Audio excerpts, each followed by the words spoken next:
Good evening and welcome to this week's edition of Behind the Headlines, and in this programme we shall be discussing the US presidential elections, which are now less than a week away, when the Americans go to the polls to decide not only the future destiny of the United States but that of the free world, and there is so much at stake. We see that Kamala Harris, the Democratic presidential candidate, together with Donald Trump, are running neck and neck. At the moment, this is anyone's election, but we're asking if Christians are prepared to go out and vote, they could dramatically have a massive impact on this election, as a new report has been published suggesting that 31 million Christian Americans will not vote on Tuesday, the 5th of November, with huge spiritual and moral consequences for the state. So in this program today, I'm joined by my good friend, Robert Harris. Robert, I'm so pleased that you can join me and our viewers for this election special. And really, this is a passion of yours, isn't it? US politics. It is. So share with us your thoughts so far on what has been an incredibly dramatic presidential election campaign, and we're literally now in the home straight. We're with less than a week before the Americans go to the polls. Well, only a few days ago, according to data released by the University of Florida Election Lab, just over 30 million Americans have already cast their vote in states where the rules allow that to happen. So that's very interesting. And more of the Democrats, more have voted by mail. When it comes to Republicans, more have voted in person. So that tells you that there's more skepticism about voting, through the mail among Republicans. We mustn't forget in all this that there's 435 seats in the House of Representatives that are up for grabs. No one's talking about that very much. And also there's 34 seats in the Senate that are up for grabs. So that's all going to feature very prominently in this election. And of course, the reason why that matters so much is because if, for example, Donald Trump wins the presidency, he wins the White House, and if he then wins the Senate and he wins Congress, he has complete power to actually then roll out his legislative program without that being challenged or blocked by the Democrats. Share how important that is for a new president essentially to win both houses of Congress. It's absolutely essential. And of course, if the president doesn't have control of the Senate through the party, then of course they become effectively a kind of lame duck president. They have very little power to actually force through legislation. So there's a lot up for grabs at the moment. So let's just break down some of the key factors for this year's US presidential election that takes place on Tuesday, the 5th of November. So there's a new report that's come out that suggests that over 30 million US Christians will stay at home and not vote. And of course, this will have a huge impact on this year's presidential election. Kamala Harris, the Democratic presidential candidate, has made abortion the focal issue of election campaign. And she said that if she wins the White House, she wants to make abortion a federal right for all Americans, and is also advocating termination of babies at birth at the US taxpayers' expense. We also see that whilst in the eyes of many evangelicals, Trump's position on abortion has weakened, and this might affect his ability to roll out the Christian vote that he needs. And we're also seeing that, of course, it has been a dramatic presidential election campaign. Firstly, we've had 3 assassination attempts on Donald Trump's life, followed by the fact that Joe Biden had that disastrous US TV debate against Trump, which forced the Democrats to kick him out and then parachute in Kamala Harris as vice president. So effectively, we've had 2 campaigns on behalf of the Democrats. And of course, what we're seeing now is this fight who will become America's 47th president. Share with us your thoughts on that. There was an expectation that there would be 2 main presidential debates. Now, from Trump's point of view, he keeps making the point that he's done those 2 debates. One was with Biden. And of course, there was this request from the Republican camp that a second debate with Kamala Harris should be done by Fox News.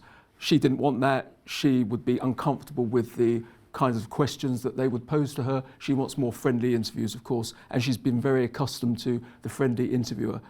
since she took on the Republican, she's even been struggling with the friendly interviews. This is what's been so interesting, and really the choice that the American electorate have in terms of who will be their next president. It's not a great one, is it? Concerning the kind of character of both of them, and also what they represent as well. So, in case it's not necessarily from a Bible-believing Christian perspective, it's not who you actually want to vote and believe in. It's looking and see which candidate will be the worst in terms of preserving Christian freedoms, which candidate will actually undermine Christianity in the United States, which candidate will undermine America's special and strategic relationship with Israel, which candidate will stand up for America on the world stage, which candidate is better kind of for business and better for the nation as whole. So these are all the questions that you have to contemplate before you actually vote for which presidential candidate they actually want.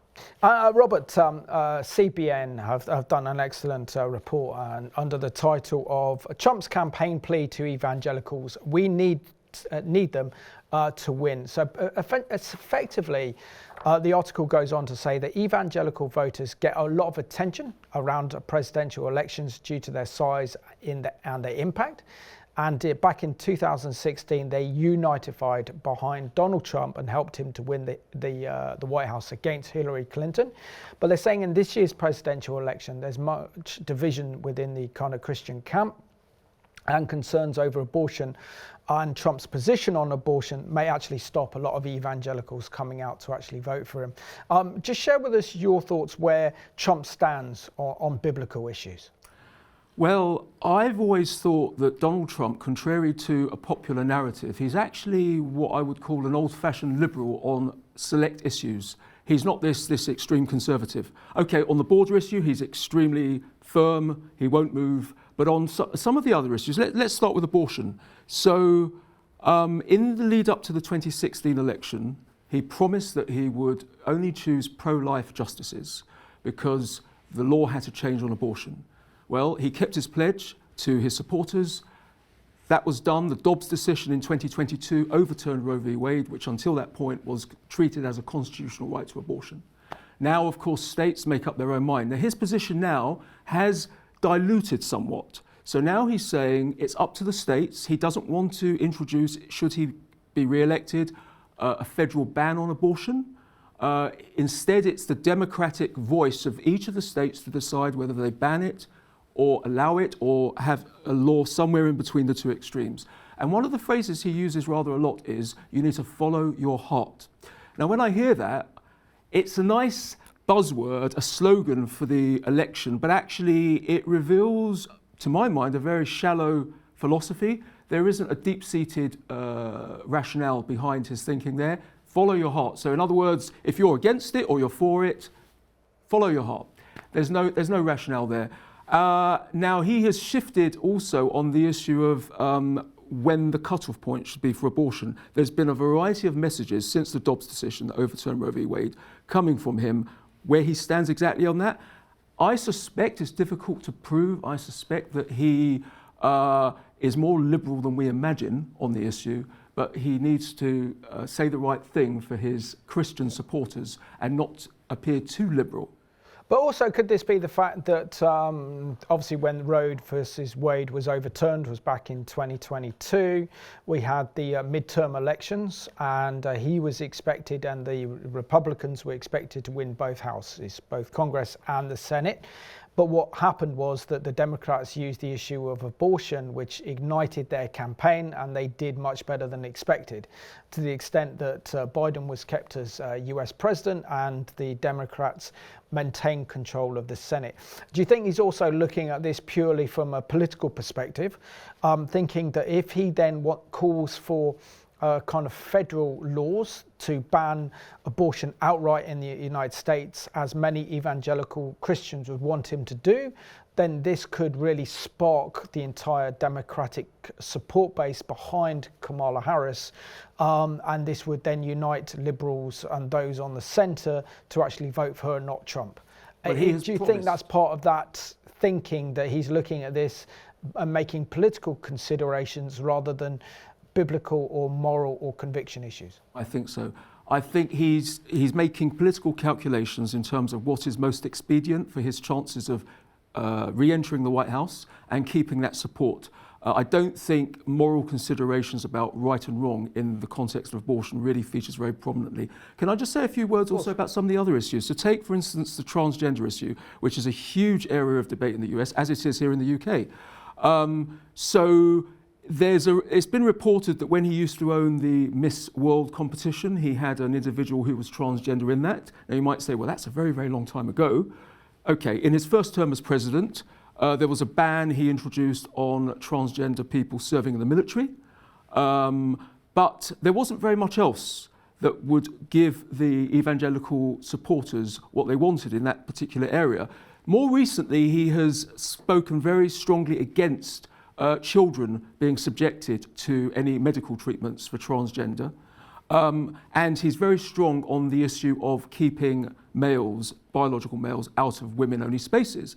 However, when he's been asked the question, can someone actually change their sex? I've heard in one or two interviews, he doesn't give a clear answer. He's thinking about it, he's pausing, he doesn't give a definitive yes or no. I suspect it's either that he's got an opinion but he doesn't want to say it because it won't align with his Christian supporters, or he just does not know. So I think he's very much an old-fashioned liberal on the subject of homosexuality.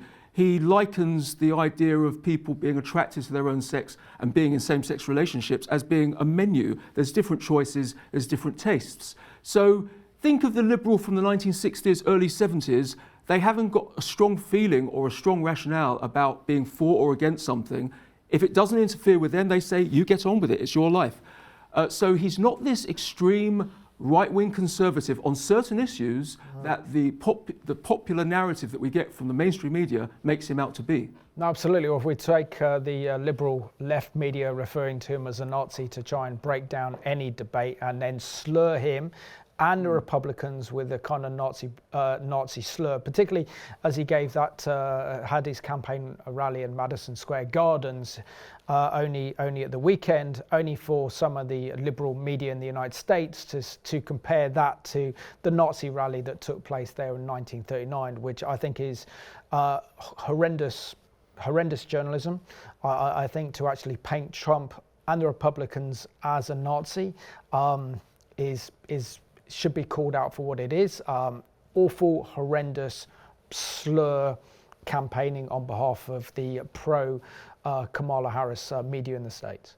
Well, all these attacks are terribly toxic. And, I just want to make one other point. When Trump took the presidency in 2016, the issue of same-sex marriage and abortion came up in the debate. And what was going to be his response to those two issues. And he said very clearly at the beginning, same-sex marriage is settled law now. So that was a declaration from the Supreme Court. That was not a battle he wanted to fight. And I don't believe he has any strong moral position against it. Abortion, however, there was a very, very different position. And although, I just want to conclude on this, although his position has a somewhat liberal slant to it on abortion, there's a huge contrast with Kamala Harris, as we will. Absolutely. So the CBN also report that Tony Perkins from the Family Research Center said that support for Trump does not to be as strong as it was in 2016 and in 2020 because Trump is refused to endorse a federal abortion ban. And he's also spoken about his willingness to support DIY abortion pills in the post. So he is really sending out kind of mixed messages. And we also see that there's a quote from Trump himself. He said on the election campaign, he said, it would be great for women and for their reproductive rights if he was voted. Again, he's using the same language as the Democrats, which typically offends a lot of Christians. And we see there's a response from his former White House press secretary, Sean Spencer, who said, for an election that comes down to thousands of voters in a handful of states, I think this is bad. It doesn't keep a key part of the Republican conservative base excited. He went on to say that this was in his victory last time, the very judges, and he's undermining it. These are unenforced errors right now, as far as I'm concerned. So we're even seeing former members of Trump's administration, his press secretary, really attacking Trump for his position on abortion are not motivating or mobilizing the evangelical Christian support base to get out there and actually vote for him, which could be detrimental if he wants to win the White House come a week from now. Well, as I say, I think there's disappointment from many Christians, but some are looking at this as, okay, he's not a perfect candidate. Is there ever a perfect candidate? Of course not. And they're just choosing from the lesser of the two evils, as some of them would see it. And the contrast is huge. It's very sharp between the two, of course, is it not? Yeah, absolutely. So let's sing some of the factors that are dissuading Christians from coming out to vote. I mean, one thing we have to acknowledge is that this is not a Christian administration as it was in 2017 to 2020, primarily because you had Mike Pence played a major role in Trump's administration, a major role in moderating him. He's also, a Bible-believing Christian. We had Mike Pompeo, who was the director of the CIA, then he became the Secretary of State with those strong Christian ethos within the administration. We also saw that with others like Sean Spencer, his press spokesman, and also Huckabee, I think another press spokeswoman on behalf of Trump. And then we of course see that again with Nikki Haley. And so the first Trump administration had lots of Bible-believing Christians in it, but I can't see really many in this lineup at all. Well, all we know is that his vice presidential pick is a fairly new Catholic, I believe, J.D. Vance. And on all these moral issues, I think he's very well positioned. The only two people we know will have some role in the administration, there's Robert F. Kennedy Jr., and we don't quite know what that role will be, but it will be something to do with tackling the huge health crisis faced by children and removing about 1,000 chemicals from the food chain. That seems a huge job to do. I don't know how that's going to be done. And then you've got the other person, Elon Musk, of course, will have a role, we're told, in cutting unnecessary government expenditure. So who knows who Trump is going to choose if indeed he wins? It's all unknown territory, I would say. No, absolutely. And I suppose the other aspect of this year in terms of Trump's outlook and the outlook of the Republican Party, there seems to be a huge influence of the isolationists within the Republican Party having an influence over Trump. I mean, we look at Tucker Carlson, even J.D. Vance is pretty much an isolationist. We see the influence of Candace Owen.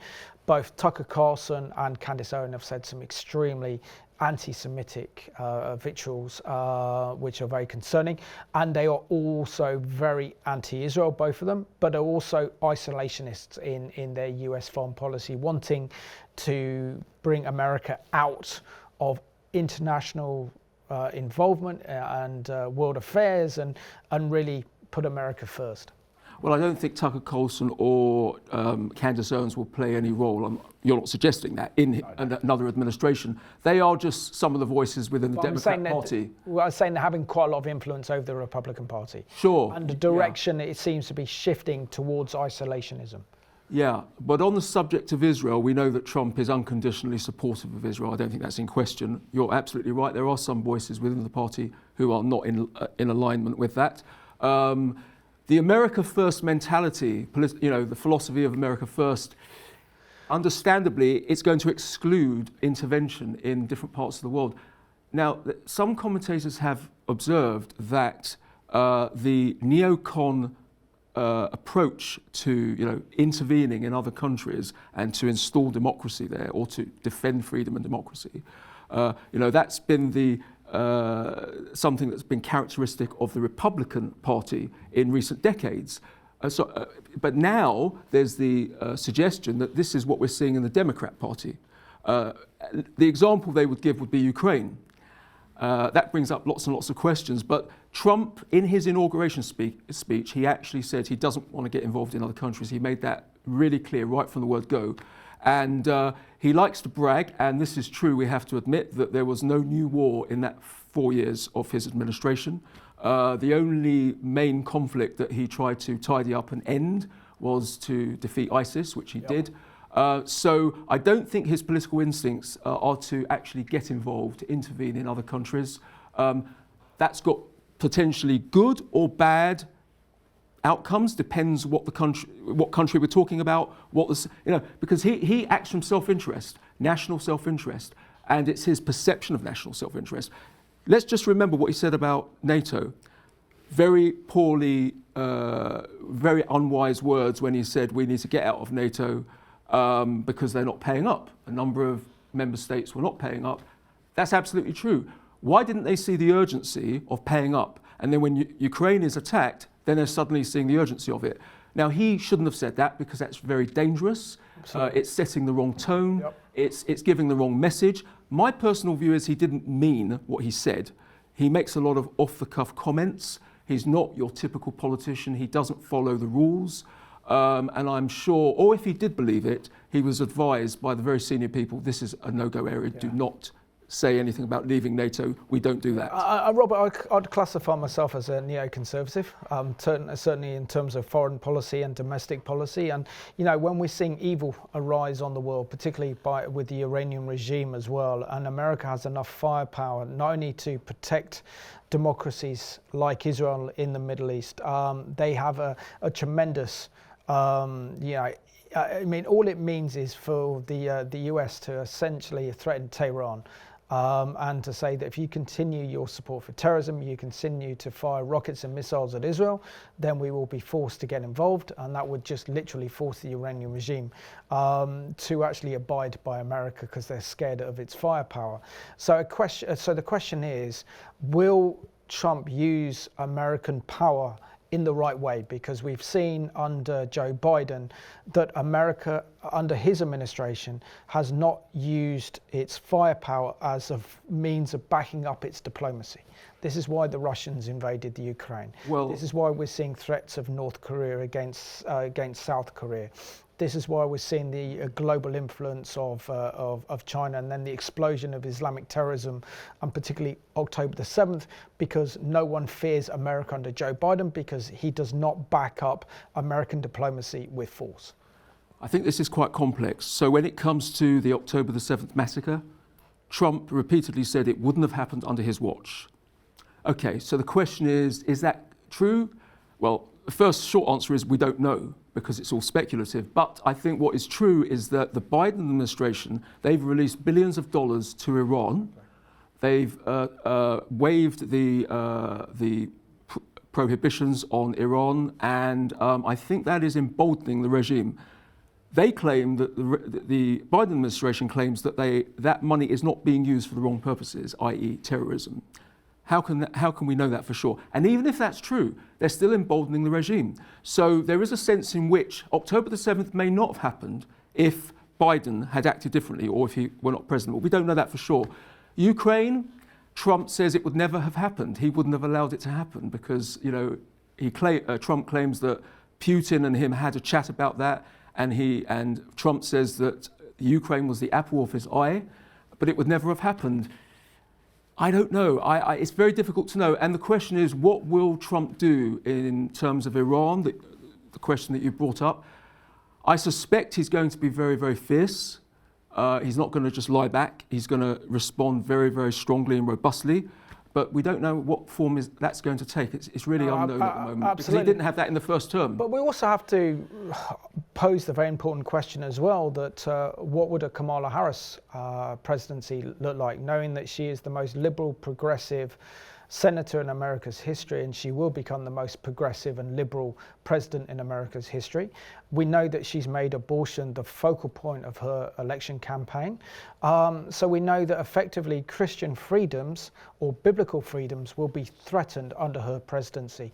And of course, that should be enough to motivate Christians to come out and vote.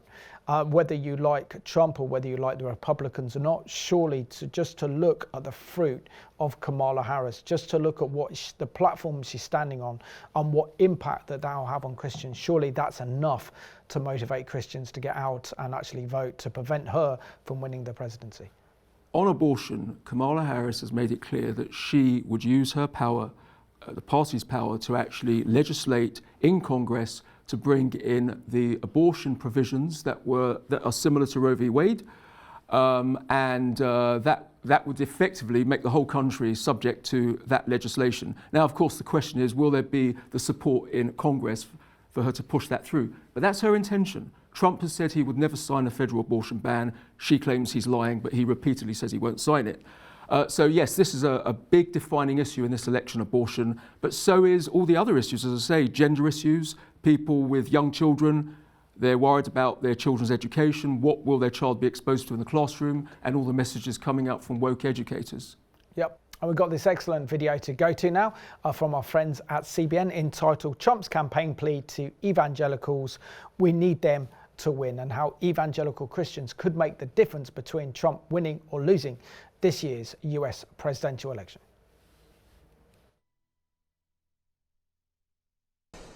But we got to do that, fellas, you know? In a presidential election seen as razor close, Donald Trump will once again need conservative evangelicals fully behind him if he hopes to be reelected in November.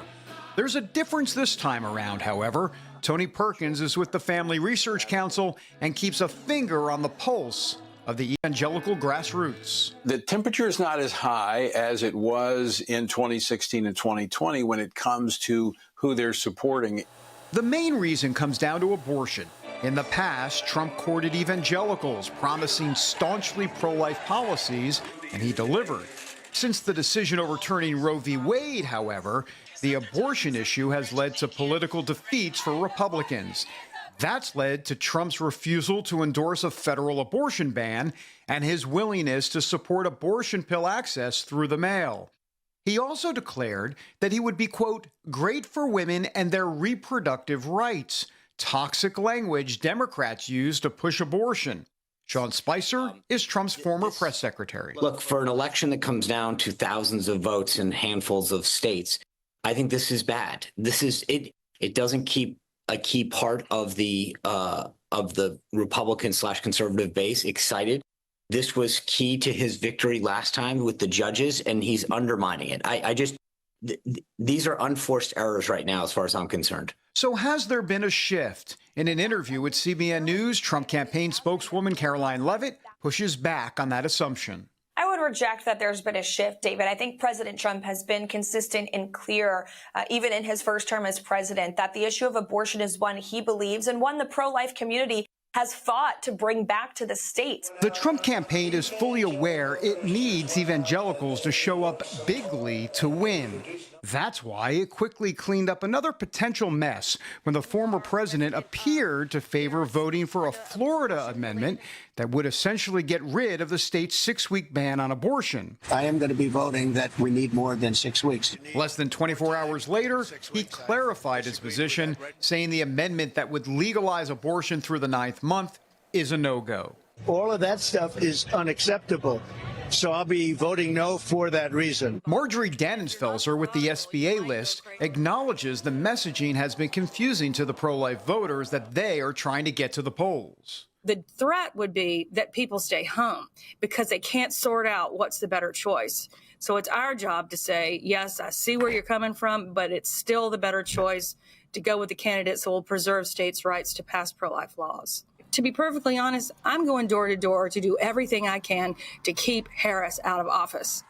He's not Kamala Harris. He's not advocating for abortion until birth at taxpayer expense. So we have to choose that which is least offensive or that which more clearly aligns with biblical truth. But the jury is still out if that's going to translate into the same enthusiasm.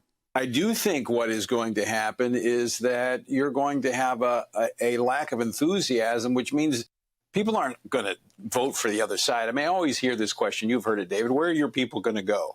Well, the issue is they're not going to go anywhere. Some of them are going to stay home, and that's the last thing we need. There is a plan in place, with the Faith and Freedom Coalition busier than ever on the ground. We're knocking on 10 million doors. We're making 10 million get out the vote calls. We're sending 28 million get out the vote texts. CEO Ralph Reed believes born-again, Bible-believing evangelical voter turnout will be bigger than in 2016 or 2020.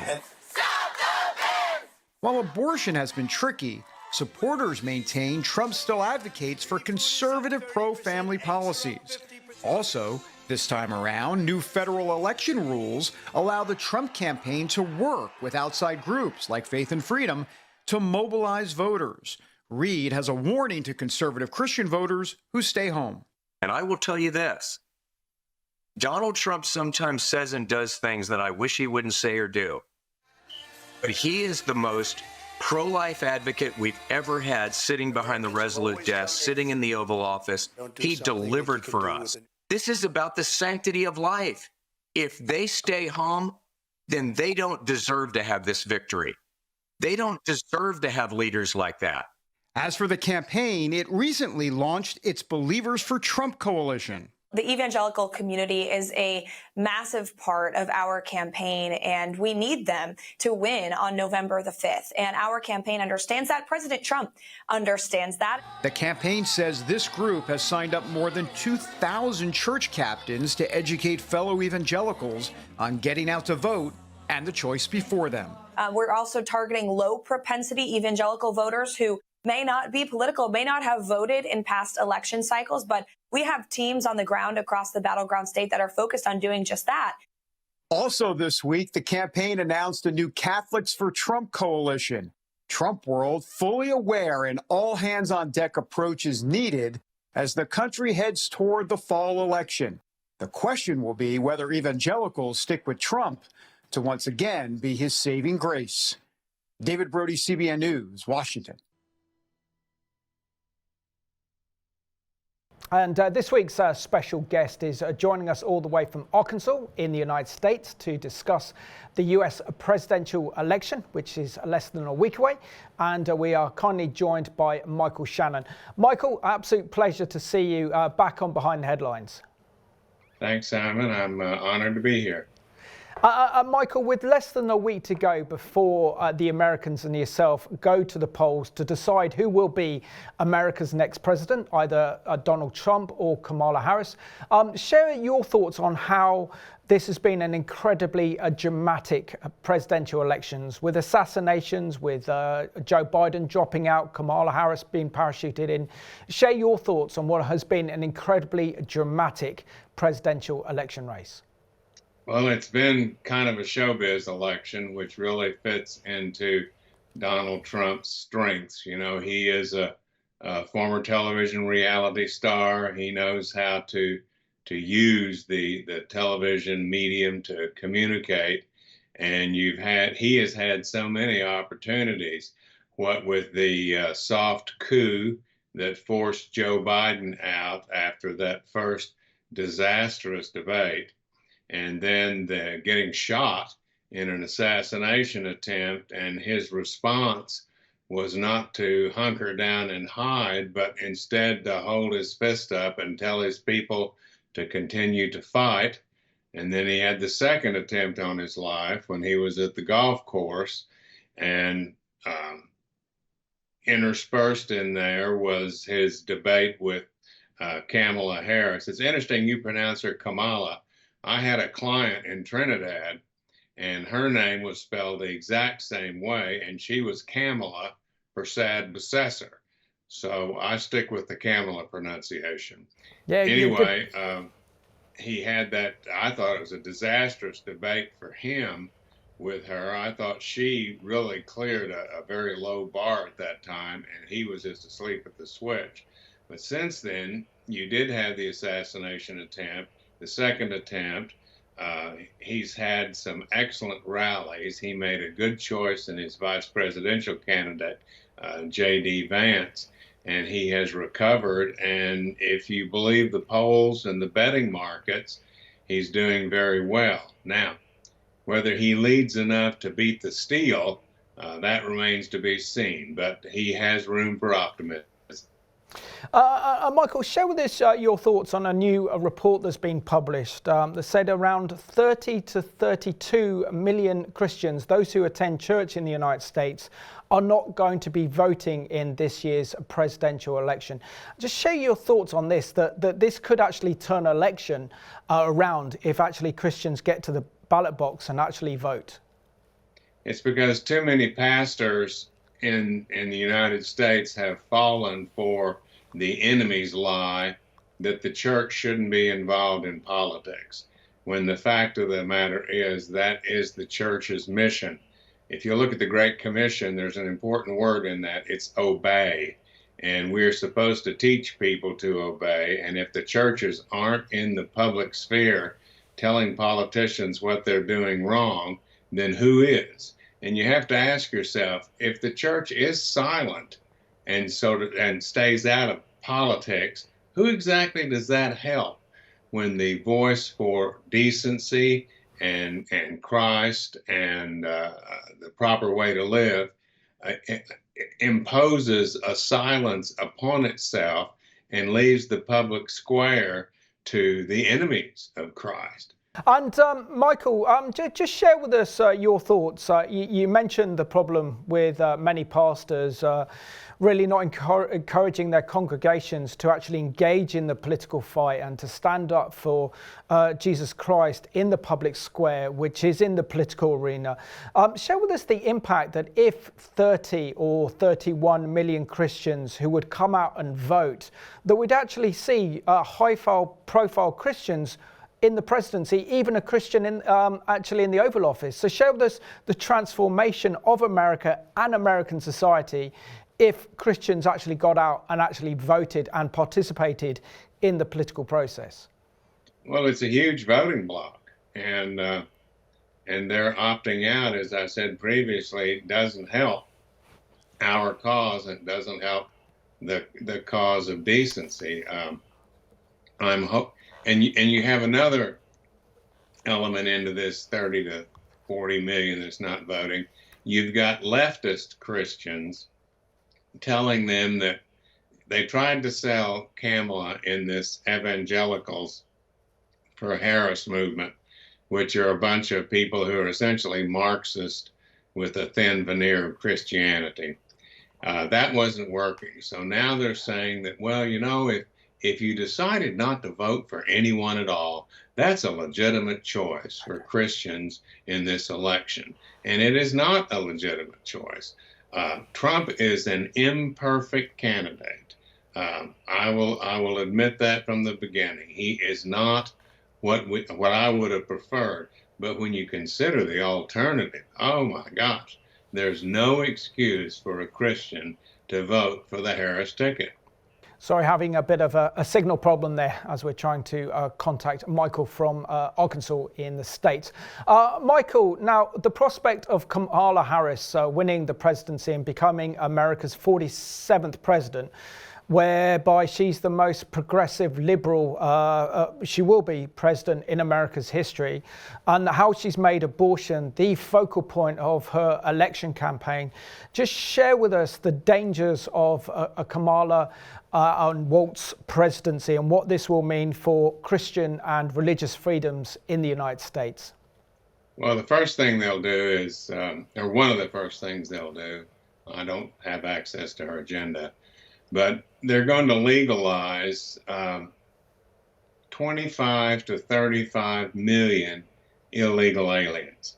And once that happens, Republicans will be unable to win any national elections. So the United States will be essentially a one-party state going forth. And this means the unrestricted abortion regime will continue. Transgender regime will continue. They will continue to mutilate children. You will have, I think, a lot of, they've talked quite a bit about censoring speech. And I think one of the first targets of this censorship will be Twitter, which has been an outlet for speech that is censored on Facebook. It's censored on TikTok, Instagram, and of course the major news networks censor the right side of the spectrum. So they will cut off alternate systems of information. They will impose this abortion regime. Christians will no longer be able to opt out of the regime. She has stated that she doesn't see any religious exemptions to these abortion laws that they want to pass. Michael, we really appreciate your insights and also your prophetic warnings about this US presidential election as you and your fellow Americans go to the polls in less than a week, decide not only America's future, but that of the free world. So thank you so much for joining us from Arkansas today. Thanks very much, Simon. It was an honor to be here. And it was excellent to have Michael Shannon joining us, who's an American US political expert. And now we have a very colourful CBN news report to go to. And this is where Donald Trump is actually serving at McDonald's. And we see that Kamala Harris is attacking a Christian for saying that Jesus Christ is King of Kings and Lord of Lords. Take a look. Nearly 15 million early voting and absentee ballots have already been cast. And with 15 days to go, faith communities are a key target for victory. And let us remember that while weeping may endure for a night, joy cometh in the morning. Vice President Harris appealing to faith voters at New Birth Church in Atlanta. Faith and good works go hand in hand. And that is especially true when it comes to protecting our sacred right to vote and getting souls to the polls. But over the weekend, an online community questioned her faith in a viral tweet when rally protesters were silenced after shouting, "Jesus is Lord." Oh, you guys are at the wrong rally. I think you meant to go to the smaller one down the street. Last week, she took heat from the podium for skipping the Al Smith Dinner, an annual fundraiser for Catholic charities named after the first Catholic to run for president. Catholics will be a key demographic in every battleground state. I'm sorry, why is Vice President Harris not here? Former President Donald Trump campaigning in Pennsylvania this weekend, using vulgar language in his reference to the vice president. We can't stand you, you're a vice president. He also campaigned at a McDonald's, where he served French fries and said Harris's claim of once having worked at McDonald's is not true. Look, I don't like it. I don't like the profanity. I don't like personal attacks. I don't like any of that stuff. But nothing new and nothing that's going to move the dial when it comes to this election right now. It's an outrageous statement by Donald Trump.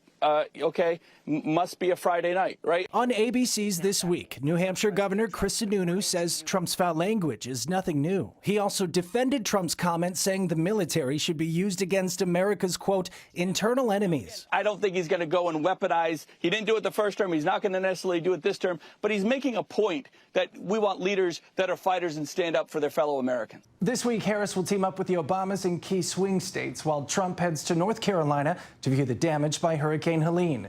Brody Carter, CBN News.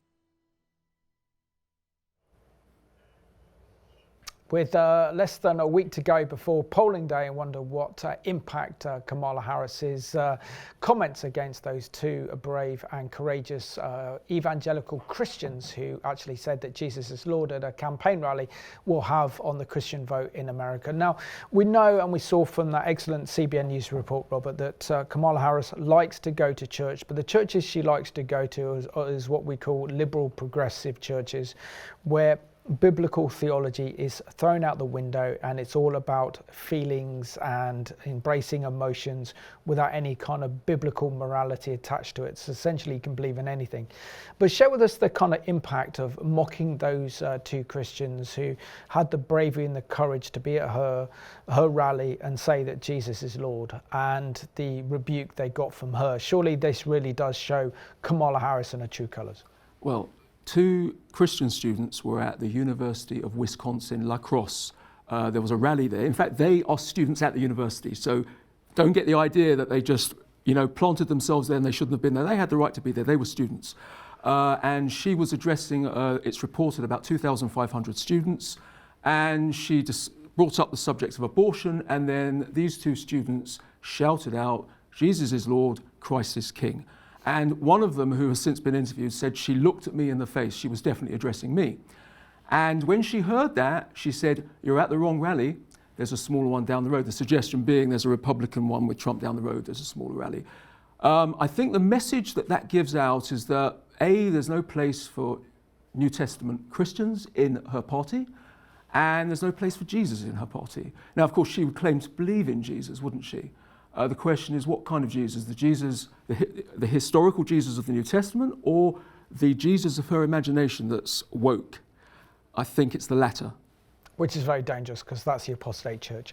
Robert, I just want to know your thoughts on this really compelling report that we got here. So this is a new report that's been published by the Arizona Christian University, where they state there are 32 million Christians. Many will abstain from going to the polls on Tuesday, the 5th of November. So their Cultural Heritage Center say that there are 40 million people of faith in America, including 32 million Christians who attend church regularly, and they are projected to abstain from voting in November. So I'm just going to read out the first paragraph. It says here, as the final weeks of the 2024 presidential election campaign unfold, it appears that the outcome of the close race between Donald Trump and Kamala Harris will depend on which candidate does a more effective job on getting their supporters to vote. A new national survey by the Cultural Research Center, Arizona Christian University, led by Dr. George Barna, indicates that voting enthusiasm is significantly lower than it was in 2020, with a massive number of Christians who regularly attend church services are not likely to vote in November. And they say in this one, the research indicates that as many as 1.4 million people of faith are unlikely to vote in this up-and-coming election. Among those 32 million self-identified Christians who regularly attend church won't cast their ballots.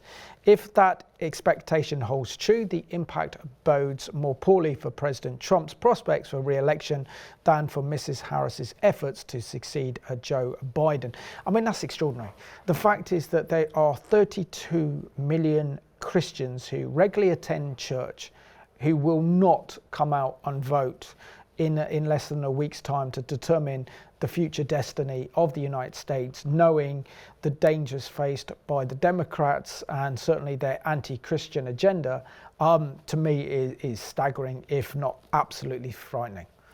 This particular survey data is very revealing on a number of counts. I wonder if I can just look at one of the tables here. So, for instance, they talk about turnout projections by faith segments, and those who self-identify as Christian, who are about 66% of the population, there's going to be an estimated turnout of 52%. 85 million of that group are deemed to be people who won't vote in this election. Those attending a Protestant church, the estimated turnout will be also 52%, and about 46 million people won't vote. Those who attend a Catholic church, less but still significant, 19 million of those are not going to vote. The turnout is higher slightly at 58%. Remember, these are projections, we don't know for a fact, but it's based on a number of 3,000 sample. And those who identify with theologically, they call them theologically defined born-again Christians who believe in the New Testament fully, 32, that's about a third of the population, 32%, and it's just over half are expected to turn out, but 41 million of those are not likely to vote. That's huge. So we got this one. So issues of greatest influence of which candidates support among Christians who regularly attend church services. Issue of interested in inflation and the cost of living represents 67%. The economy in general is 64% on immigration. Border control is 60%. Then we also see, for example, that crime, law and order, 59%. Poverty, homelessness is 43%. Poor leadership and government mismanagement, 42%. Abortion, 41%. Quality of life, 40%. Gun ownership and laws, 39%. Terrorism, national security issues, 38%. Unemployment and jobs, 38%. Political corruption, 37%. Federal debt and deficit, 33%. Justice court system, 29%. Public school education, 29%. Moral decline, 23%. I thought that would be a bit higher up the list. Racial conflict and discrimination, 22%. Unity overcoming national division, 2%. And none of these issues, 1%, will not determine who they vote for. Now, surely, if you're a Christian in the United States, then there must be something seriously wrong with American theology. There must be something seriously wrong with American evangelical churches if 32 million evangelical church-going Christians don't go out and vote. Because if they did, we would be seeing Christian presidents in the White House. We would be seeing a radical moral overhaul of America's laws. We would see righteousness exalted in the United States. But this is just surprising that after the Christians make up so much of the American electorate, why they don't actually come out and vote. And yes, you can say that you don't like Donald Trump's character, you don't like his ways, but surely knowing what would actually happen if Kamala Harris wins the presidency and the attack and the assault on biblical values should be enough, essentially, to actually get involved and actually vote in the election. One thing that comes to mind is an important piece of law, which is largely off the statute book now, called the Johnson Amendment. Let's just make a note of that. So when Lyndon Johnson was a senator in the 1950s, long before he became president, he brought in a law which effectively said that if you want to be a non-profit organisation, what we call a charity here in the UK, as many churches are, the pastor is not allowed publicly to endorse or not support particular politicians by name. They can talk about political issues, that's absolutely fine, but in order to remain a charity, they can't say vote for him or don't vote for him. That all changed when Trump was president. He abolished much of that legislation. So I personally think, this is just a personal view, pastors should not be instructing their congregations to tell people who to vote for. They should do it indirectly. They should talk about the issues so people don't feel the pressure, the paternalistic pressure to be told, I'm telling you what to vote for, you do what I say. They need to make up their own mind under their free conscience, but they should, absolutely should, talk about the issues that matter, as indeed they should do in this country. And of course, in this country, it's very, very different here, isn't it? Well, no, absolutely. I mean, if we have the prospect of the number of Christian electorates that could actually go out and vote, it would dramatically change our political landscape and for the better. And it's just so tragic that the Americans, so many of them don't actually come out and vote with knowing that so much is at stake. When there's not much difference to choose between the Republicans and the Democrats, I can understand a bit of voter apathy. But when we see that there is such a liberal progressive agenda behind Kamala Harris and Waltz, her vice president, and what her presidency would look like, it is frightening. And so therefore that will have a deep impact on Christians' ability to practice their faith in freedom, and having that freedom of conscience and freedom of religion, which is vital, and it's one of our vital pillars of democracy, would be under threat, I believe, from the policies and the position that Kamala Harris wants to take as America's 47th president should be enough to get Christians to the voting box. Can I just elaborate one point? While I say that pastors should not be instructing people to vote for particular candidates, I believe they should have the freedom to do so. It's not the role of government to say you can or cannot do such a thing. Personally, I think it's not a great idea. Deal with the issues publicly, yes, but don't talk about candidates. Yep, so we've got 5 minutes left, and I'll tell you what the Trump campaign are doing. So the Trump campaign team are trying to get the Christians to vote. So there is a plan in place with the Faith and Freedom Coalition that is busier than ever on the ground. They are knocking on 10 million doors. They're making 10 million get out the vote calls. They're sending 28 million get out the vote texts, and they're putting their voter guides in churches. We also see that Trump has launched a campaign recently called Believers for Trump Coalition, and the evangelical community is a massive part of our campaign, and that we need them to win on November the 5th. This is Trump's spokesman, Caroline Levitt, told CBN News. Our campaign understands that. President Trump understands that. So, I mean, for considering that we also need to be praying about this US presidential election, because we know that what happens in the United States as a world superpower has a huge impact on us here in the UK and across the free world. And if we have if the Democrats hold the White House again, but this time with Kamala Harris as president, that would have a huge impact on our religious freedoms in this country. We're already seeing that our potentially religious freedoms are being threatened under a Labour government, a Starmer government that is not sympathetic to Christian values, that is very much atheistic in its outlook. I mean, that Kamala Harris presidency will only boost, won't it, the progressive liberal policies that this Labour government will pursue. And the fact is that so many political advisors are actually from the Labour Party have gone out to actually help Kamala Harris in her political campaign to try and get elected, also sends a kind of worrying message for this government if Trump wins the election. Certainly there's a knock-on effect globally, whoever gets elected, that's inevitable. We need to think clearly about this. I mean, we're not voting, of course, we're not American citizens, but clearly the Democrat Party, even if it wasn't Kamala Harris, even under the current president, there's a huge hostility towards Christians, towards those who hold to traditional values. They're seen to be backward. And I think there's a real marked contrast. And as I said earlier, although Trump personally appears to be quite liberal on a number of key issues that are of concern to Christians, I think he is listening to his supporters, his constituencies, and he's saying, in large part but not completely, the things that they want to hear. Absolutely. So I'm not one for making predictions, but if you were to make a prediction, and if you were a betting man, as Christians we shouldn't be, who would you put on? I really think it can go either way, because it's so neck and neck, and these, the polls one day are saying he's ahead, next day she's ahead. It really can go either way. I don't want to be here and predict. And of course we're talking about fine margins as well. It's Absolutely. going to be down to a few key states, and it's going to be down to a few voters. So if the Christians turn up and actually vote, we could see that this election result will be much bigger than anyone possibly could imagine if Christians come out and vote. Just explain to us how it's part of our biblical duty to actually go out and actually exercise our political mandate and our freedom to actually vote for a president or a government that we have. Less than 30 seconds. Well, the Bible says that we should obey the governing authorities. It doesn't say specifically we should vote, because that concept didn't arise in the time of the New Testament. But it can be inferred certainly that voting is a moral obligation. Absolutely. Robert, you've done a great job on unpacking the US presidential election with us. Very grateful for you being here today. Thank you. And I just want to thank you for watching this program at home.